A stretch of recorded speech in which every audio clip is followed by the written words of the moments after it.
وہی ابراہیم جن کی قربانیوں کو دیکھ کر اللہ رب العزت نے ان کو دوست بنایا اور خلیل اللہ کا لقب دیا، وہی آخری وقت میں اپنی اولاد کے لیے فکر مند نظر آتے ہیں۔ وہ وصیت کرتے ہیں اپنی اولاد کو کہ میرے جانے کے بعد تم کیا کرو گے، تمہارا مقصد کیا ہوگا۔ ایک طرف دین کے لیے ہر خواہش قربان کرتے ہوئے نظر آتے ہیں، اور دوسری طرف اپنی تمام اولاد کو بٹھا کر یہ وصیت کرتے ہیں کہ ما تعبدون من بعدی ووصى بها ابراہیم بنیہ ویعقوب۔ یعقوب علیہ السلام نے اور ابراہیم علیہ السلام نے اپنی اولاد کو وصیت کی، یا بنیہ کہ میرے بچوں، ان اللہ اصطفى لکم الدین فلا تموتن الا وانتم مسلمون، کہ اس دین کو اللہ تعالیٰ نے تمہارے لیے چن لیا ہے، لہٰذا مرتے دم تک تم اسلام کا دامن مت چھوڑنا، تمہیں موت آئے تو اسلام کی حالت میں موت آئے۔ تو جو آیت ہم نے ابھی پڑھی اس میں بھی ابراہیم علیہ السلام اور ان کی اولاد یعقوب علیہ السلام کی نصیحت کا ایک نقشہ کھینچا گیا ہے کہ ام کنتم شہداء اذ حضر یعقوب الموت، کیا تم اس وقت موجود تھے جب یعقوب علیہ السلام کی موت کا وقت قریب آیا۔ اذ قال لبنیہ ما تعبدون من بعدی،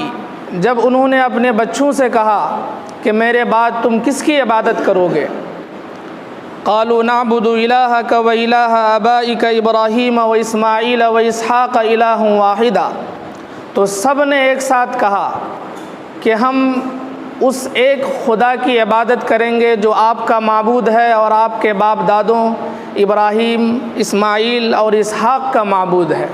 وَنَحْنُ لَهُ مُسْلِمُونَ، اور ہم ان کے فرما بردار بنے رہیں گے۔ جس انسان کے نزدیک جس چیز کی سب سے زیادہ قیمت ہوتی ہے وہ چاہتا ہے کہ ہماری اولاد کے اندر بھی وہ چیز آ جائے۔ ایک دنیا دار انسان ہے، وہ چاہتا ہے کہ دنیاوی اعتبار سے ہم اپنے بچوں کو کسی اونچی جگہ تک پہنچا کر اس دنیا سے جائیں۔ ایک پیشہ ور ہے، بزنس مین ہے، وہ چاہتا ہے کہ ہماری اولاد کے پاس بے شمار فیکٹریاں ہوں اور اس کے پاس امپورٹ ایکسپورٹ کے بڑے بڑے لائسنس ہوں اور کروڑوں کا بینک بیلنس ہو، بہت زیادہ دولت ہو۔ اور ایک صنعت کار ہے، پیشہ ور ہے، وہ چاہتا ہے کہ ہمارا لڑکا بھی بزنس میں، پیشے میں ماہر بن جائے۔ ہر کسی کی یہ خواہش ہوتی ہے، لیکن جو نبی ہوتے ہیں اور نبی کو ماننے والے اللہ کے سچے بندے ہوتے ہیں، ان کے نزدیک دنیا کی سب سے قیمتی چیز ان کا ایمان اور اسلام ہوتا ہے۔ تو وہ یہ چاہتے ہیں کہ دنیاوی اعتبار سے ہمارے بچے ترقی کریں یا نہ کریں، لیکن ہم ان کو ایمان کی دولت دے کر جائیں جو کبھی ختم ہونے والی نہیں ہے، جو انسان کو دونوں جہان میں کامیاب کرنے والی ہے۔ تو یہ اچھے لوگوں کی علامت ہوتی ہے، اور اس کو کر کے دکھایا ابراہیم اور ان کی اولاد اسماعیل، اسحاق اور یعقوب علیہم السلام نے، کہ آخری وقت میں باضابطہ وصیت کی، تلقین کی کہ میرے بعد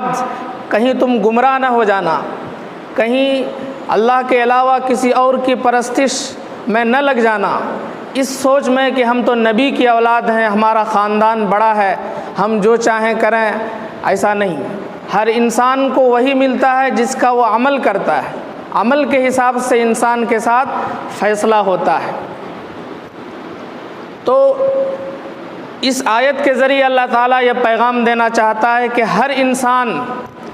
سب سے پہلے اپنے گھر کی فکر کرے، اپنے گھر کی فکر کرے،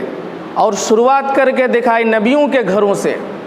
اس میں 3 حکمتیں بتائی گئی ہیں۔ اگر آپ دعوت کا کام، سمجھانے کا کام اپنے گھر سے شروع کریں گے تو گھر کے لوگوں سے آپ کا جسمانی تعلق ہے، خاندانی تعلق ہے، خونی تعلق ہے، آپ کی بات ان پر زیادہ اثر انداز ہوگی، وہ زیادہ مانیں گے۔ پہلی حکمت۔ دوسری حکمت کہ جب آپ اپنے لوگوں کو دعوت دیں گے، جب آپ اپنے لوگوں کو دعوت دیں گے تو وہ آپ کی دعوت کو قبول کر کے دوسروں تک اس کو پہنچانے میں آپ کا مددگار بنیں گے، آپ کے بعد آپ کے اس کام کو انجام دیں گے۔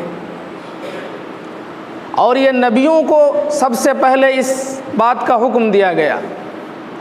اللہ کے نبی صلی اللہ علیہ وسلم پورے عالم کے لیے نبی ہیں اور ان کی دعوت قیامت تک کے لیے ہے، لیکن ان سے بھی کہا گیا وَأَنذِرْ عَشِيرَتَكَ الْأَقْرَبِينَ، آپ اپنے گھر والوں کو، قریبی رشتہ داروں کو ڈرائیے، ان کو دعوت دیجیے۔ یا ایھا الذین آمنوا قوا انفسکم واہلیکم نارا، اے ایمان والو بچاؤ اپنی اولاد کو، اپنے اہل و عیال کو اور خود کو جہنم کی آگ سے۔ سب سے پہلے اپنے گھر والوں کی فکر کرو۔ وہ آگ کتنی خطرناک ہوگی، قرآن نے اس کو بیان کیا، وقودها الناس والحجارہ۔ دنیا میں تم آگ جلاتے ہو گیس سے، لکڑیوں سے، یہاں کا ایندھن لکڑی ہوتا ہے، لیکن اس آگ کا ایندھن انسان ہوگا، اس آگ کا جلاون پتھر ہوگا، وقودها الناس والحجارہ، اور اس آگ کو جلانے والے علیہا ملائکۃ غلاظ شداد، اس آگ پر ایسے فرشتے مقرر ہوں گے جو بڑے خطرناک ہوں گے، جو بڑے درست ہوں گے۔ لا یعصون اللہ ما امرہم، وہ اللہ کی کسی بھی بات کی نافرمانی نہیں کرتے ہیں، ویفعلون ما یؤمرون، وہ وہی کرتے ہیں جس کا ان کو حکم دیا جاتا ہے۔ اور اس میں تیسری حکمت یہ بتائی گئی ہے کہ جب پہلے آپ اپنے گھر والوں کو دعوت نہیں دیں گے، اپنے گھر والوں کو نہیں سدھاریں گے، تو دوسروں پر آپ کی بات اثر نہیں کرے گی۔ وہ یہ کہیں گے کہ خود ان کے گھر والے راہ راست پہ نہیں ہیں، یہ دوسروں کو دعوت دیتے ہوئے پھر رہے ہیں، طعنہ دیں گے۔ اور اللہ کے نبی کے ساتھ بھی ایسا ہوا۔ دشمنوں نے ہمیشہ یہی کہا کہ آپ کے خاندان قریش کے لوگوں نے آپ کی بات نہیں مانی، وہ آپ سے لڑ رہے ہیں، وہ آپ پر گندگی پھینک رہے ہیں، آپ کو پریشان کر رہے ہیں، پہلے آپ ان کو سدھاریے۔ لیکن آپ کی محنت جاری رہی اور مکہ فتح ہونے تک آپ کا پورا خاندان پورے طور پر مسلمان ہوا۔ پھر اس کے بعد جو لوگ مسلمان ہوئے تو قرآن نے اس کا نقشہ کھینچا، یدخلون فی دین اللہ افواجا، لوگ فوج در فوج اسلام میں داخل ہونے لگے۔ جب اپنے لوگ راہ راست پر ہوں گے تو پھر ہماری دعوت کا اثر زیادہ ہوگا۔ اسی لیے اس آیت کے ضمن میں ماں باپ کو یہ وصیت اور نصیحت کی جاتی ہے کہ وہ ہمیشہ اپنے بچوں کی فکر کریں۔ دنیاوی اعتبار سے اگرچہ بچے کمزور ہوں، لیکن دینی اعتبار سے ان کو کمزور چھوڑ کر نہ جائیں، ورنہ آج آپ مسجد میں آ رہے ہیں، اس بے فکری کا نتیجہ یہ ہوگا کہ وہ مسجد کا راستہ بھول جائیں گے۔ بے شمار ماں باپ ایسے ہیں جو خود دیندار ہیں، نماز پڑھتے ہیں، اچھے ہیں، لیکن وہ اس کی فکر نہیں کرتے ہیں کہ ہمارے بچے بھی اچھے ہو جائیں، ہماری اولاد میں بھی دینداری آ جائے، وہ بھی قرآن کو پڑھنے والے بن جائیں۔ اس لیے اس کی فکر کرنی بہت زیادہ ضروری ہے۔ اور جو آیت ہم نے پڑھی، اس کا سب سے بڑا پیغام یہی ہے کہ جب نبیوں نے اپنی اولاد کو نصیحت کرنے کی، وصیت کرنے کی ضرورت محسوس کی، تو ایک عام انسان کو کتنی ضرورت ہوگی اپنی اولاد کی فکر کی اور ان کو نصیحت کرنے کی۔ آگے فرمایا تلک امۃ قد خلت لہا ما کسبت ولکم ما کسبتم، یہ امت تھی جو چلی گئی، لہا ما کسبت، ان کے لیے وہ ہے جو انہوں نے کمایا، جو انہوں نے کمایا وہ ان کا، وَلَكُمْ مَا كَسَبْتُمْ، اور جو تم کماؤ گے وہ تمہارا، وَلَا تُسْأَلُونَ عَمَّا كَانُوا يَعْمَلُونَ، وہ کیا کرتے تھے ان کے بارے میں تم سے نہیں پوچھا جائے گا۔ تم یہ سمجھو کہ ہم اچھے خاندان سے ہیں یا نبیوں کے خاندان سے ہیں، لہٰذا ان کے عمل کا فائدہ ہمیں بھی ہوگا، یہ غلط فہمی ہے۔ ماں باپ اگر اچھے ہوں اور اولاد بگڑی ہوئی ہو تو ماں باپ کی اچھائی کا فائدہ اولاد کو نہیں ہو سکتا۔ اسی طرح سے اگر ماں باپ بگڑے ہوئے ہوں، اولاد اچھے ہوں، تو اولاد کو ماں باپ کے بگڑنے کا کوئی نقصان نہیں ہوگا، ہر کسی کے عمل کا فائدہ اس کو مل کر رہے گا۔ کوئی خاندان پر بھروسہ کر کے یہ سوچے کہ ہم کامیاب ہو سکتے ہیں، وہ کبھی بھی کامیاب نہیں ہو سکتا۔ بہت سارے سید ہیں، وہ یہ کہتے ہیں کہ ہم نبی صلی اللہ علیہ وسلم کے خاندان کے ہیں، ہم جو چاہیں کریں، ہماری کوئی پکڑ نہیں ہے۔ اس غلط فہمی کو اللہ کے نبی صلی اللہ علیہ وسلم نے دور فرمایا ہے۔ خود قرآن نے بارہا اس کو بیان کیا، لا تکسب کل نفس الا علیہا، کہ کوئی بھی انسان کچھ کرتا ہے تو اپنے لیے کرتا ہے، اس کا فائدہ کسی اور کو نہیں ہوگا۔ ولا تزر وازرۃ وزر اخری، قیامت کے دن جب بوجھ انسان کے اوپر لادا جائے گا تو کوئی کسی دوسرے کا بوجھ نہیں اٹھا سکتا، ہر انسان اپنا بوجھ اٹھائے گا اور اسی میں پریشان ہوگا۔ من اہتدی فانما یہتدی لنفسہ ومن ضل فانما یضل علیہا، اگر کوئی صحیح راستے پر چلتا ہے تو اپنے لیے چلتا ہے، اگر غلط راستے پر چلے گا تو اس کا وبال اسی کو ملے گا۔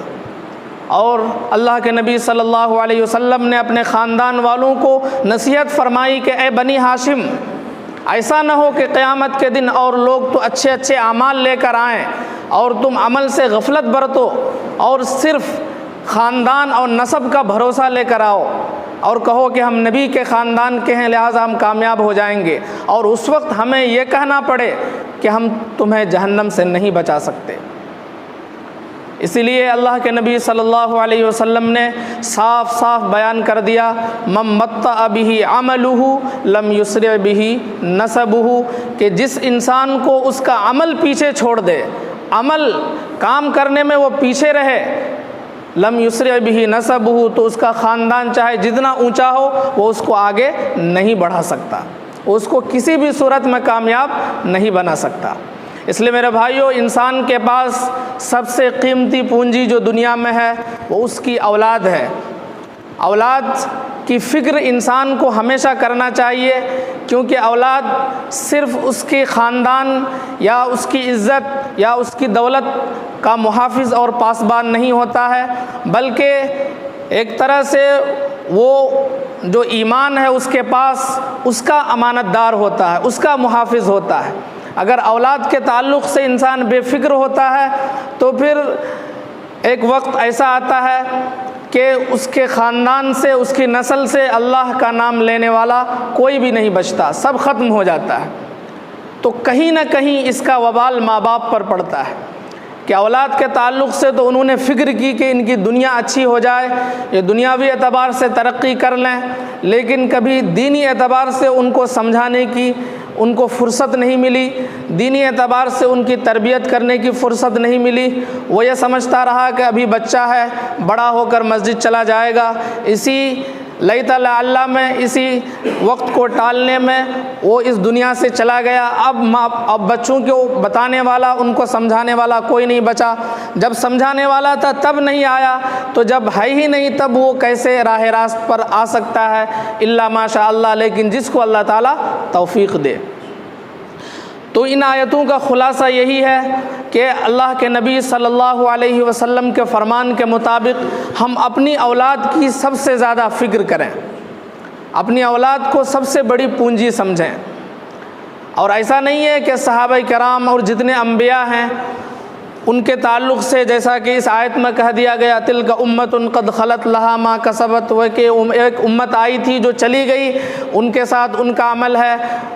تمہارے ساتھ تمہارا عمل ہے، عمل ان کے ساتھ ہے لیکن طریقہ ہمارے سامنے موجود ہے۔